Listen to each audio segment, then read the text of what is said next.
에베소서 6장 4절 한 절 말씀 같이 읽겠습니다. 시작. 또 아비들아 너희 자녀를 노엽게 하지 말고 오직 주의 교훈과 훈계로 양육하라. 오늘은 어버이 주일로 저희 지킵니다. 미국이나 독일은 오늘이 어머니 날이잖아요. 마더스데이고 독일도 무토탁이라고 그렇게 해서 어머니 날로 지키는데 한국은 어버이날이라고 하잖아요. 그죠? 그래서 5월 둘째 주일은 어버이 주일로 지킵니다. 그러니까 엄마뿐 아니라 아빠도 한국에서는 아빠도 포함하여서 부모님에 대한 감사와 공경을 표현하는 그런 날이죠. 어버이 주일을 맞아서 제가 오늘 여러분들과 나누고 싶은 말씀은 우리가 어떻게 하면 우리 부모님을 보다 잘 공경할 수 있을 것인가 라고 하는 것도 물론 어버이 주일에 맞는 말씀이긴 하겠지만 오늘 제가 나누고 싶은 말씀은 저희들 자신이 부모이기도 하잖아요. 그래서 부모로서 우리가 어떻게 우리의 아이들을 잘 양육할 수 있을 것인가 라고 하는 그런 질문에 답하는 말씀을 좀 전하려고 합니다. 본격적으로 오늘 본문이 말씀하는 바를 살펴보기 전에 저는 먼저 어떤 배경을 좀 놓고요. 그리고 그걸 가지고 본문에 좀 들어가려고 하는데요. 시몬느 베이유라고 하는 한 여성 철학자라고도 할 수 있고 신앙 수필가라고도 할 수 있고 그런 인물이 있는데 이 사람이 쓴 중력과 은총이라고 하는 책의 내용을 좀 살펴보고 거기에 사용된 어떤 중력과 은총이라고 하는 그 개념을 도구 삼아서 오늘 말씀을 좀 전하려고 합니다. 이 베이유는 1909년에 파리에서 태어난 유태인이에요. 그런데 34년이라는 짧은 생을 살았던 사람입니다. 1943년에 죽었어요. 근데 이제 이 사람이 1940년에서 42년, 한 2년 정도 마르세유라고 하는 곳에 있으면서 매일같이 이렇게 글을 썼는데 그 글을 모아가지고 베이유가 죽은 뒤에 사후에 책을 낸 게 중력과 은총이라고 하는 책이었어요. 그래서 이 중력과 은총이라고 하는 이 두 가지 개념으로 우리의 삶을 설명하는데 그 개념을 저희가 좀으로 우리 삶을 좀 들여다보고 그걸 가지고 말씀을 좀 생각하면 훨씬 도움이 되겠다 싶어서 그 내용을 좀 소개하려고 합니다. 그 책은 이렇게 시작돼요. 제일 첫 페이지를 펴시면 이렇게 시작됩니다. 한번 집중해서 이게 도대체 무슨 말인가 생각하시면서 따라오시면 좋겠습니다. 영혼의 모든 자연적 움직임은 물리적 중력의 법칙과 유사한 법칙들에 의해 지배된다. 은총만이 유일한 예외다. 초자연적인 개입이 없는 한 우리는 언제나 사건들이 중력의 법칙에 따라 일어나리라고 예상해야 한다. 우주를 지배하는 두 힘이 있다. 빛과 중력이다. 무슨 말인지 도대체 모르겠죠? 이제 설명을 해드릴게요. 중력, 이렇게 끌어당기는 거 아시죠? 물건 넣으면 사과가 떨어지는 거, 이런 거 중력이라고 하잖아요. 애쓰지 않아도 떨어지죠. 그쵸? 내버려 두면 떨어지는, 끌어당기는 거죠. 그러니까 중력이라는 말로 뭘 표현하냐면 그냥 자연스럽게 일어나는 거. 애쓰지 않아도. 당연한 듯이 일어나는데 그게 이런 자연 법칙, 물리 법칙에만 그런 게 있는 게 아니라 우리의 마음, 우리의 영혼, 우리의 욕망에도 그런 게 있다라고 하는 거예요. 그래서 애쓰지 않아도 자연스럽게 그냥 일어나는 마음의 움직임, 이런 거를 중력이라고 그렇게 표현을 했습니다. 그에 반해서 은총이라고 하는 말은 그대로 두면 결코 일어나지 않는 일. 여기다 물건을 넣는데 위로 올라가는 일은 없잖아요. 그렇죠? 근데 은총은 그렇게 올라가는 상승의 운동이라고 할 수 있어요. 중력의 방향을 거슬러서. 그러니까 이거는 그냥 자연스럽게 일어나는 일이 아니고 하나님께서 초자연적으로 개입하셔서 일으키시는 선물 같은 것. 그것을 은총이라는 말로 표현을 했습니다. 그래서 마치 이렇게 자연이 물리적인 법칙에 따라서 움직이듯이 인간의 정신과 영혼의 활동 또한 특별한 간섭이 없으면 마치 중력에 이끌리듯 일정한 방향으로 움직이는 일이 일어나는데 베이유가 생각했던 우리 영혼에서 일어나는 자연스러운 움직임, 영혼의 자연스러운 움직임으로 이런 내용들을 이제 포함시키게 돼요. 뭐냐면 자기 보존. 그러니까 내버려둬도 나를 지켜야지. 내가 소중하잖아요. 나를 스스로 내가 지키고자 하는 그런 마음. 이거는 애쓰지 않아도 내 안에서 일어나는 거죠. 그렇죠? 자기 보존. 그 다음에 소유, 뭔가를 가지고자 하는 욕망. 그 다음에 인정받고 싶은 욕망. 그거 당연하죠. 그죠? 그 다음에 질투. 누군가 잘 되는 거 보면은, 아이, 참. 이런 마음. 이게 애쓰지 않아도 일어난다는 거예요. 그냥 가만히 있으면 자연스럽게 당연히 일어나는. 그 다음에 복수심. 뭐냐면 상처를 받으면 그것에 안갚음하고 싶은 마음이 그냥 일어난다는 거예요. 그리고 상상적인 자기 확대. 설명이 좀 필요하지만 어쨌든, 그리고 두려움, 이런 것들은 인간을 그대로 두면 사람들의 마음 속에서 자동적으로 일어나는 심리적인 운동이다. 마치 물건을 놓으면 떨어지듯이 인간은 그냥 놓으면 당연하다는 듯이 이런 방향으로 움직여 간다는 거예요. 그러니까 예를 들면 상처를 받으면 복수하고 싶고, 비어있으면, 공허하면 인간은 이 비어있는 걸 견디질 못해요. 그래서 비어있으면 채우고 싶고, 불안하면 통제하고 싶고, 사랑을 하면 근데 그 대상을 소유하고 싶고.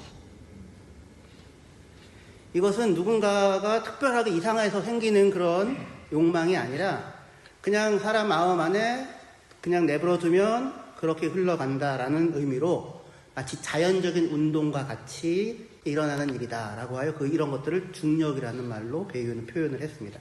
근데 제가 여기서 주목하고 싶은 거는, 그러니까 여러분들에게도 이런 게 일어나잖아요. 근데 주목하고 싶은 건 뭐냐면, 이런 중력적인 움직임이 다만 우리가 이렇게 이런 일들 속에서 그냥 내버려 두면 사실은 이기심, 소유욕 뭐 이런 것들, 자기 일을 챙기고 이렇게 살게 되니까 서로 부딪히고 충돌하고 갈등이 일어나고 이렇게 되지 않겠습니까?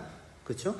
근데 그런 일들, 약간 부정적으로 보이는 일들에서만 중력적인 움직임이 작용하는 게 아니라 선하고 도덕적으로 보이는 행동들 속에서도, 심지어 사랑 속에서도 이런 중력적인 움직임이 작용한다라는 거예요. 우리는 사랑을 할 때에도, 누군가를 사랑할 때에도 여전히 누군가에게 그 사랑받는 그 사람에게 인정받고 싶고, 그리고 상대방을 통제하고 싶고, 소유하고 싶고, 그리고 사랑 가운데서 상처받지 않도록 나를 지키고 싶은 그런 마음이 그냥 일어나죠. 저만 일어나요? 우리들에게는 일어나는 거예요. 사랑하는 동안에도 우리가 하나님이 아니니까 순수한 마음으로만 사랑이 되는 게 아니잖아요. 내가 이렇게 사람 줬는데 제가 알까? 역시 머리 검은 짐승 거두면 안 돼. 나는 줬는데 어떻게 쟤는 쌩까고 10개, 뭐 이런 생각들이 일어난다는 거예요. 저만 일어나요? 그러니까 중력처럼 그 곡을 표현하는 그런 개념이에요. 그래서 사랑을 할 때에도 자기 보존의 욕구, 소유의 욕망, 인정받고 싶은 욕구, 질투심, 복수심, 자기 확장에 대한 욕망 또는 불안과 두려움, 이런 것들이 인간이 행하는 모든 활동 속에서, 사랑에도 섬김에도 무슨 의미 있는 일 속에서도 그냥 일어나고 있는 그런 강력한 에너지 원천으로 작용한다라는 겁니다. 그래서 사실은 봉사와 섬김과 사랑이라는 그 행위 자체가 은총의 영역에 속한다고 하는 것이 아니라 얼마든지 그것들도 중력적인 방식으로 행해질 수 있다라고 하는 거예요. 명예욕에서 사람들의 평가와 인정을 받고자 하는 마음에서 인간은 사랑을 하는 순간에도 자유로울 수가 없다는 거죠. 그래서 우리는 사랑을 하면서도 상대를 있는 그대로 사랑하기보다 상대를 통해 내 필요를 채우고 욕망을 채우고 결핍을 채우려고 그렇게 행할 수 있는데, 그런데 이렇게 중력적인 방식으로 행해지는 사랑은 상대를 진정한 의미에서 살리는 사랑이라기보다 상대를 내 쪽으로 끌어당기는 그런 왜곡된 사랑이 되곤 할 것입니다. 사랑의 이름으로 행해지지만 엄밀한 의미에서 순전한 사랑, 참된 사랑이라고만은 얘기할 수 없을 거예요. 왜 제가 이 얘기를 어버이 주일을 맞아서 하게 되냐면, 부모로서 우리는 어떻게 자녀를 양육할 것인가, 이게 오늘 물음인데, 우리의 사랑은 부모로서의 사랑조차도 순전하고 은총의 형태로 이루어지는 사랑이라기보다 우리 안에 자연적으로 일어나는 게 중력적인 움직임이니까 그런 중력적인 방식의 사랑으로 사랑을 행하고 있다는 거죠. 근데 그것을 좀 돌이켜서 은총의 방식으로 행해지는 사랑, 그건 뭔가? 라고 하는 걸 배우고 그 길로 향해 나아갔으면 좋겠다라고 하는 것입니다. 여기에 계신 분들 가운데 자기 자녀를 사랑하지 않는 부모는 아마 한 사람도 없을 거예요. 저는 그것을 의심하지 않습니다. 하지만 그 사랑이 부모의 그 사랑이, 큰 사랑이 오히려 자녀에게 부담이 되고 무거움이 되고 상처가 되어지는 일들도 있잖아요. 다 너를 위해서야. 다 너를 위해서야. 이 말은 세상에서 가장 따뜻한 말이면서도 아이들에게 가장 무거운 말이 될 수도 있어요. 정말로 근데 아이를 위한 것이 맞나요? 우리는 정말로 무엇이 참으로 그 아이를 위한 것인지 알고서 아이를 온전한 방식으로 사랑하고 있는 것일까요?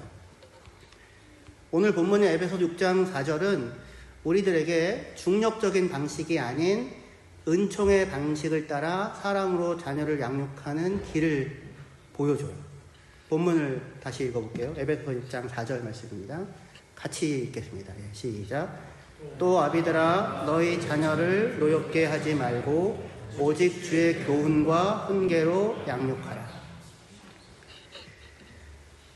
너희의 자녀를 노엽게 하지 말고 오직 주의 교훈과 훈계로 양육하란데 누구더라? 부모더라? 아니라 아비들아예요. 이 앞서는 자녀들아 너의 부모를 공경해라. 자녀들아 너희 부모에게 순종해라예요. 그러면 당연히 부모들아 너희의 자녀를 주의 교훈과 훈계로 양육해라 라고 해야 될 것 같은데, 그런데 이 본문이 특이하게도 아비들아예요. 아비들아 자녀들을 주의 교훈과 훈계로 양육해라. 그런데 주의 교훈과 훈계로 양육해라라고 한 것 앞에 먼저 뭐가 들어가냐면 아비들아 너희 자녀를 노엽게 하지 말아라 라고 하는 게 먼저 들어갑니다. 아니 노엽게 하지 말라고 하는 게 뭐가 그렇게 중요한 얘기길래 부모를 공경해라, 부모에게 순종해라, 이거 지당하신 말씀이죠. 자녀와 부모의 관계를 나타내는 본질적인 요구잖아요. 그 다음에 부모로서 자녀를 주의 교훈과 훈계로 양육하라, 이것도 본질적인 명령이죠. 그죠? 근데 이 무게에 어울리는 명령인가? 아비들아 너의 자녀를 노엽게 하지 말라. 근데 그게 더 먼저 앞서 주어지는 부모에 대한, 아비들에 대한 명령으로 들어가 있어요. 그러니까 낯설고 이게 왜 그러지? 라는 생각이 드시죠. 예, 지금 제가 얘기하니까 그런 생각이 드시잖아요. 근데 우리에게도 약간 낯선 생각이 드는데 바울이 살던 1세기 로마 사회에서는 이 말은 더 낯설게 사실은 느껴지는 그런 말씀이라고 할 수 있을 것입니다. 어떻게 여러분들 자녀들을 노엽게 하지 말아라 라고 하는 말이 어떻게 들려요? 현대를 살아가는 우리들한테는 뭐 애들 화나게 하면 안 되지 뭐 이런 생각으로 들릴 수 있을지 모르겠는데, 사실은 자녀들을 노엽게 하지 말아라 라고 하는 말보다 차라리 자녀들아 너의 부모를 노엽게 하지 말아라 라고 하는 게 오히려 더 익숙한 느낌이 들지는 않나요? 보통 분노하고 노여한다고 하는 그 말을 쓰는 거는 어리고 권리가 없는 자가 아니라 좀 나이가 있고 권한이 있는 사람에 대해서 노여한다, 분노한다 이런 말을 사실은 쓰는 편이잖아요. 아주 독일어에 아주 재미있는 표현이 있는데요. 혼났다라고 하는 말을 독일어로 뭐라고 표현하냐면 에르거 베콘맨이라고 해요.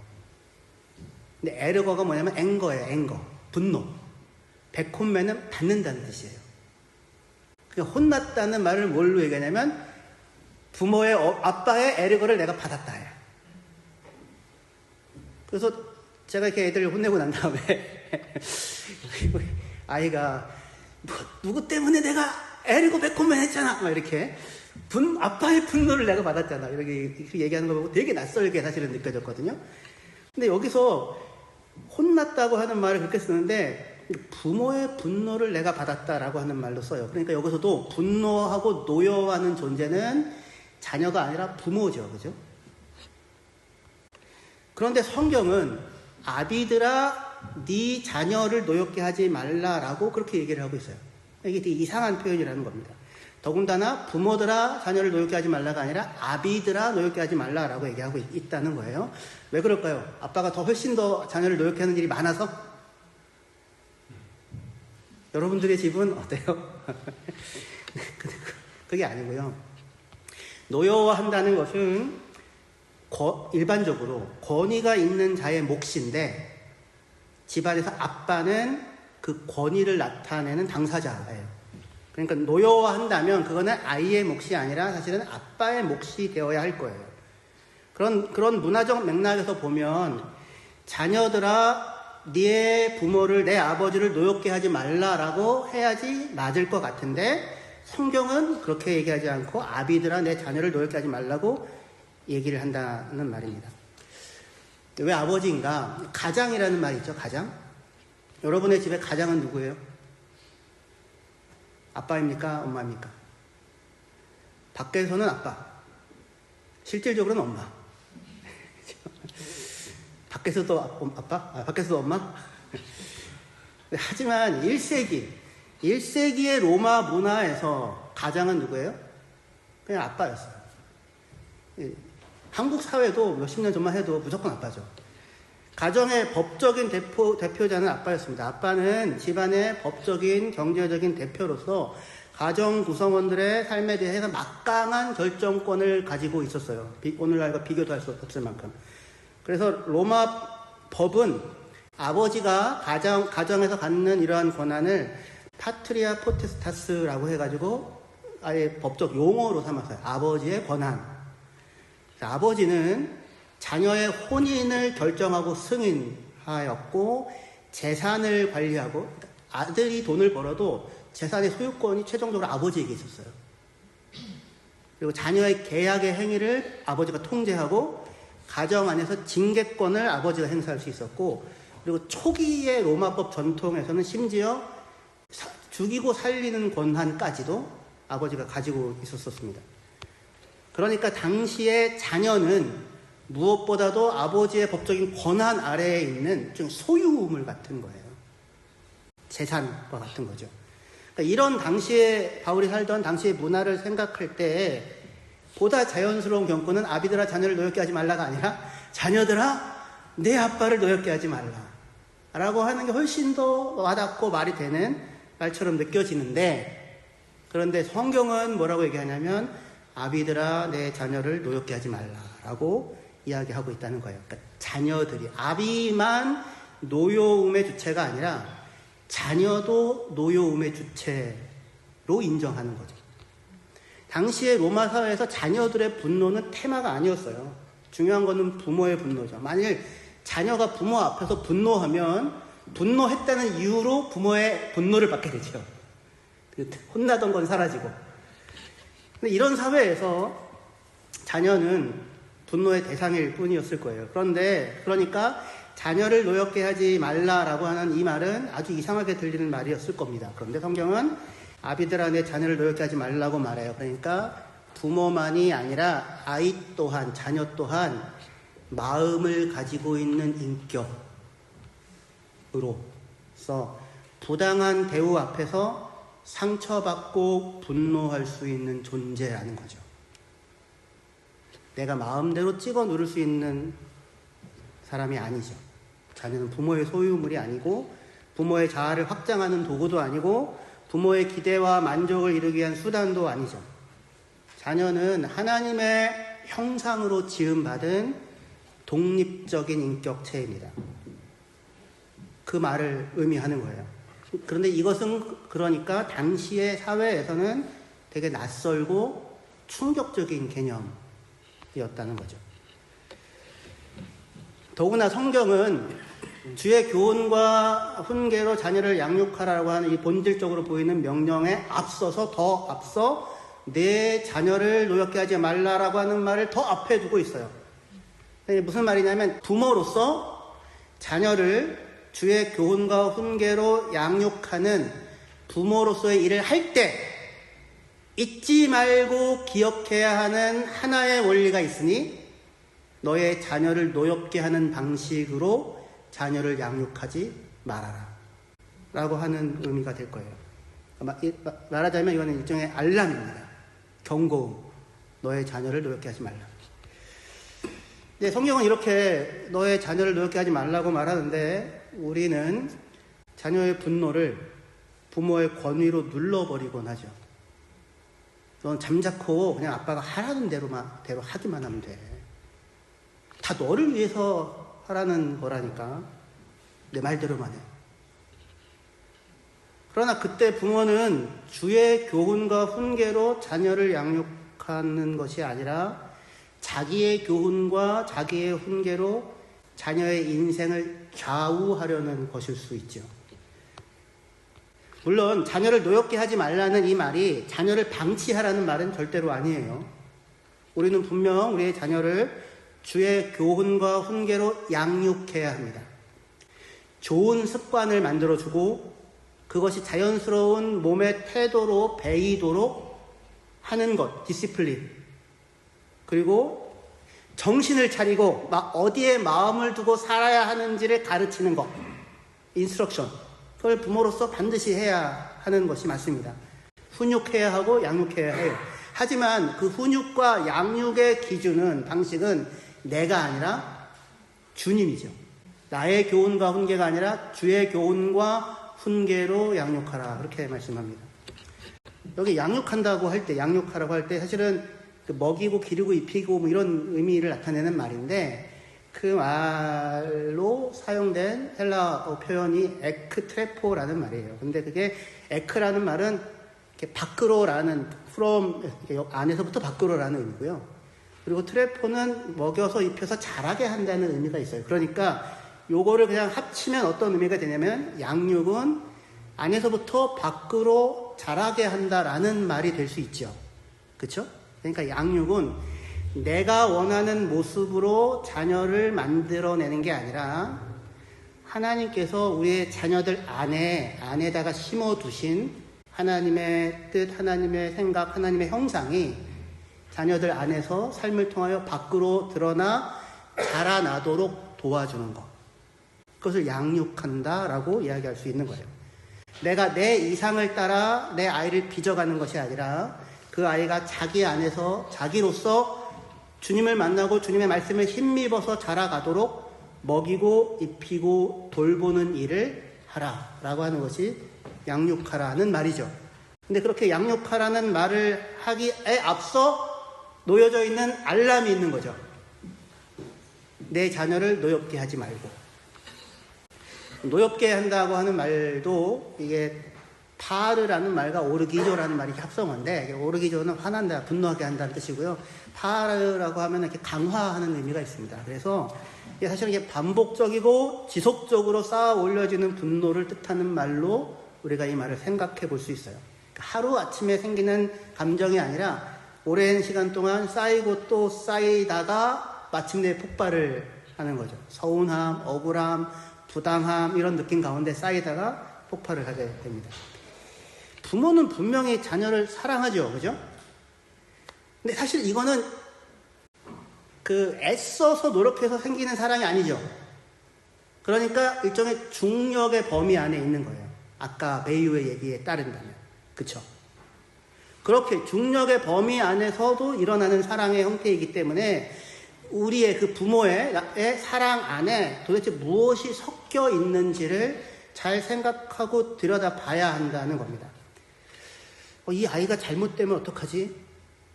남들에게는 어떻게 보일까? 내가 잘못 키운 것은 아닐까? 라고 하는 불안이 부모 안에 있는 사랑의 에너지를 잘못된 방향으로 얼마든지 이끌어갈 수 있는 겁니다. 그러면 부모 안에 있는 사랑이 잘 되기를 바라는 마음이 통제로 바뀌고 실패하지 않기를 바라는 마음이 간섭으로 이어지고 더 나은 성취를 얻게 하고 싶은 마음이 비교와 압박으로 나아가게 됩니다. 근데 그게 자연스럽게 일어난다는 거예요. 베이유의 언어로 말한다면 자녀를 내적으로 끌어당기는 형태의 사랑이죠. 그런데 그럴 때 자녀는 자기 자신으로 존재하게 되는 것이 아니라 부모의 기대의 일부가 되고 그리고 나의 삶의 완성을 위한 수단이 되고 맙니다. 그러면 아이들의 마음 안에 분노가 쌓이게 돼요. 부모의 사랑이 없어서가 아니라 부모의 사랑이 이유가 되어서. 그런데 성경은 아비들아 너의 자녀를 노엽게 하지 말라라고 그렇게 이야기하고 있다는 것입니다. 좀 어려운 말인데요. 여기 그 다음 번. 사랑은 사랑하는 대상이 실제로 존재하기를 원하는 것입니다. 무슨 말인지 잘 감이 안 오죠. Love is to desire that what we love should be real. 우리는 실제 하는 그 대상을 사랑하기보다 사랑의 대상에 대한 상상을 해요. 이렇게 되어야 한다. 그래서 상상 속의 사랑을 합니다. 내 상상 속에 누군가를 떠올리고 이상적인 모습이죠. 그리고 그 모습을 사랑해요. 그 모습이 되도록 애를 쓰고. 근데 그렇게 하는 것은 사실은 상상적 사랑이라고 할 수 있어요. 실제로 존재하는 그 사람을 사랑하는 것이 아니라 실제로 존재하는 그 사람이 그 사람으로 있을 수 없도록 하는 거예요. 하지만 현실 속에서 실제 존재하는 것은 그냥 내 남편이 있는 거죠. 아이보다는 그게 훨씬 더 나을 것 같아요. 내 남편이 이러고 싶고 이랬으면 좋겠고 이러고 싶으면 좋겠고 그런 생각이 얼마든지 할 수 있잖아요. 그러나 그런 남편은 없어요. 실제로 존재하는 남편은 그 상상 속에 있는 것보다 훨씬 더 훌륭한 여러분들의 남편이 있는 거죠. 근데 그 실제로 존재하는 그 사람이 그 사람으로 있을 수 있기를 원하는 것이 사랑이라는 거예요. 근데 우리는 부모는 자녀를 향한 사랑이라고 하는 것으로 내가 원하는 모습의 자녀가 되게 하려고 애를 쓰게 되죠. 그게 사랑의 이름으로 행해지는데 과연 그것이 진정한 의미에서 사랑이라고 얘기할 수 있는가? 그 안에 중력적인 욕망이, 통제의 욕망이, 불안이, 억압이 작용하고 있는 것이 아닌가라고 하는 것입니다. 우리의 아이가 또는 우리 아이뿐만 아니라 이것은 모든 인간관계도 마찬가지인데요. 상대방 그 누군가가 자기 자신으로 있을 수 있도록 해주셔야 됩니다. 내 아이가 그 자신으로 있을 수 있도록 그 아이의 힘이 되어 주십시오. 그 아이 안에 하나님이 심어 놓으신 것이 무엇인지를 기대와 소망 가운데 바라보시고 기다려 주십시오. 사랑은 상대를 내가 원하는 모습이 되도록 내 쪽으로 끌어당겨 그를 나의 일부가 되게 만드는 것이 아니라 그가 그로서 서 있을 수 있도록 거리를 유지하는 인내 가운데 이루어져요. 그리고 그것이 은총적 사랑입니다. 여러분은 여러분의 자녀를 여러분의 일부, 여러분의 세계에 속한 일부로 생각하여 상대하십니까? 아니면 여러분의 자녀 또한 내가 하나의 세계인 것처럼 여러분의 자녀 또한 하나의 세계라고 생각하시고 여러분의 자녀를 상대하십니까? 아이는 하나님이 설계하신 하나의 세계입니다. 그 세계 안에는 내가 모르는 것들이 있습니다. 내가 예측하지 못한 가능성들이 있습니다. 내가 기획하지 않은 아름다움들이 있습니다. 아이를 내 삶의 일부로만 다루면 나는 그 세계를 나에게 맞게 축소시켜 버리는 것입니다. 자녀를 노엽게 하지 말라. 자녀를 하나의 세계로 대해 주십시오. 그리고 자녀를 나의 교훈과 나의 훈계가 아니라 주의 교훈과 주의 훈계로 양육해야 할 것입니다. 그 아이 안에 하나님이 심어 놓으신 모습이 그 안에서부터 밖으로 자라나갈 수 있도록 참된 사랑으로 자녀 곁에서 힘이 되어주는 그런 부모가 될 수 있으면 좋겠습니다. 기도하시겠습니다.